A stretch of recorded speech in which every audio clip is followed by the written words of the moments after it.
Igoratan ako manghihi. Ni mata lang ko kadali. Puwa ako mata kay bago akong mata ha. Dili magpatakag, dili mamakak. Gamitag utok. Dili ko kasabot no when people watch an opinion ba. Do you see it as a fact? Because I shared an opinion about my Kaamulan experience yesterday and it hit the people the wrong way. Why did it hit you the wrong way? Is it because my opinion is different from yours? Because that's a fact, though, that my opinion is based on my experience of comparing what happened last year and what happened this year. And so I will adjust for you so it won't offend you. So an opinion shared, an opinion, mine, not yours, mine, and is not based on you. I don't give a fuck if it gave you a stroke that I think it was met, because it was.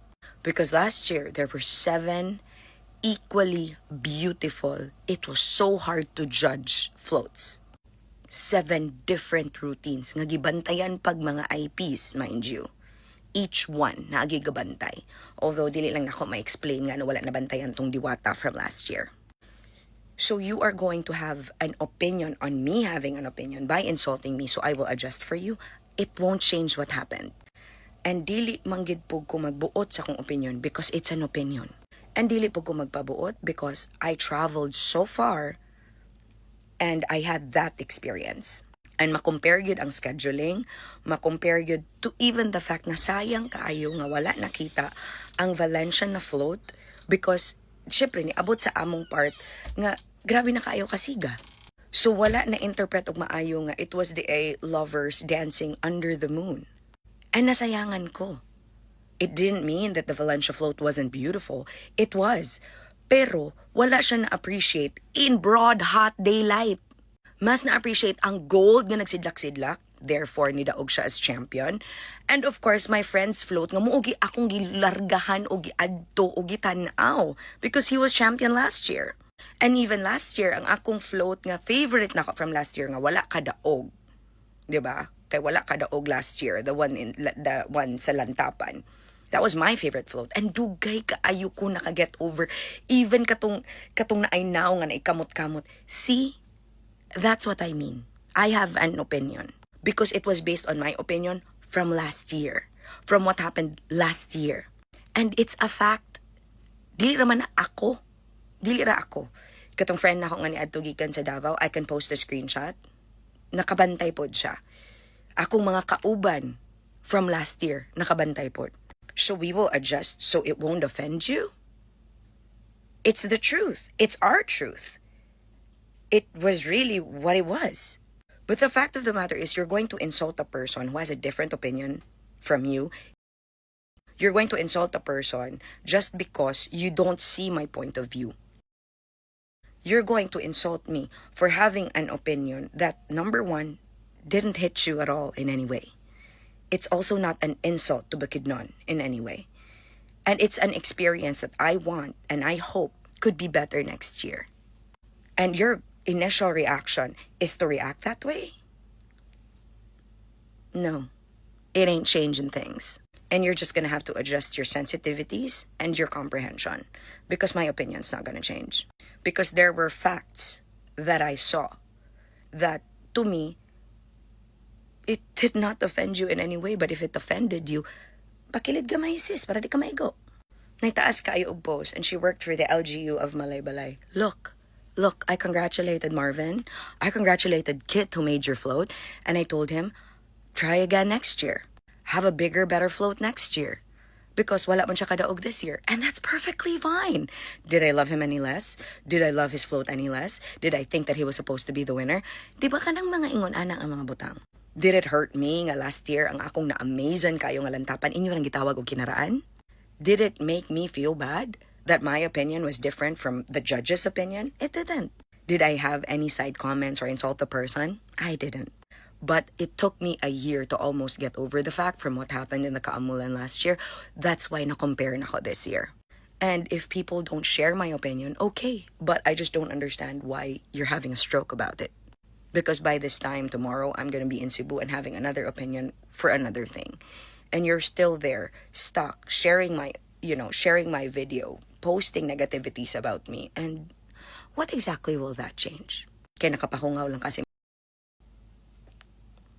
Sure shit ain't changing things about me. Kaya nakapahungaw lang kasi imong feelings towards me. Ang point is, do better next year. Kasabot man ko this year, it's the election year. Busy tanan sa pagpangampanya. Wala magani nagpakita. Diba? Last year ha, the experience, tanan na ina magani mayor nga ni sakay sa iyang float. Which I appreciated, by the way, ha? I appreciated nga wala gyud kayo nagpaepal nga mga kanang lideres. Last year ganyan na pagani ko grabiha oy kay kumpleto man gyud ang LGU kada float.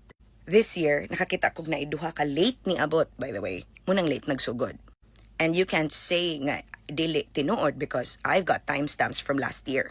So again, makompare man gud siya sis, makompare. So muna kong giingon, no?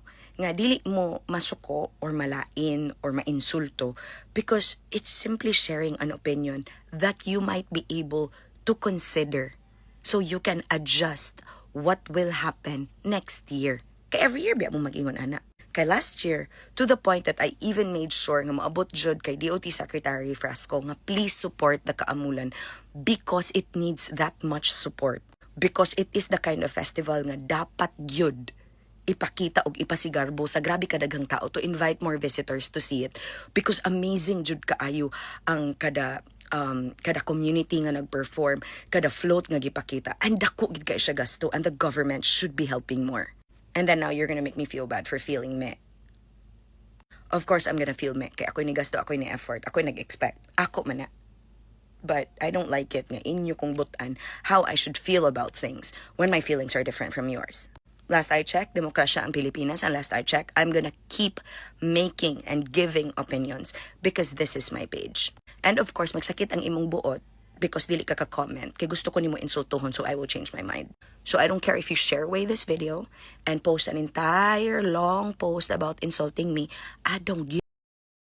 Because by this time tomorrow, I'm in another place. And my opinion about what happened, kalimtan na dayon ako because it's forgettable.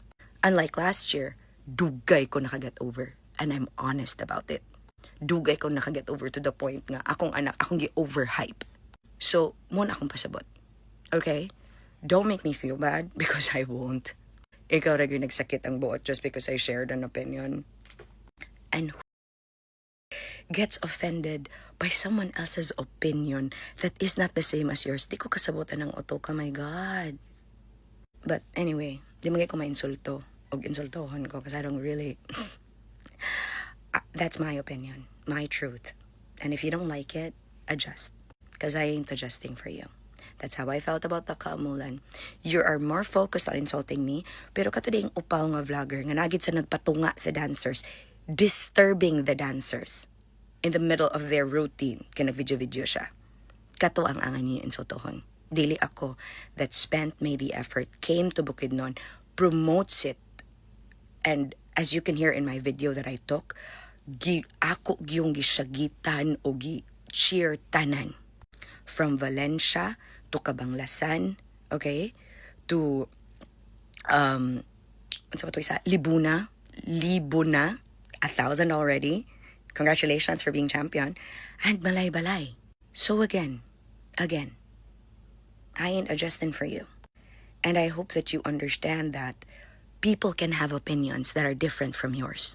And it doesn't give you a right to insult them just because they don't think like you. And just because they shared an opinion, it doesn't mean nga gidaot ka. It also doesn't mean nga giinsulto ka.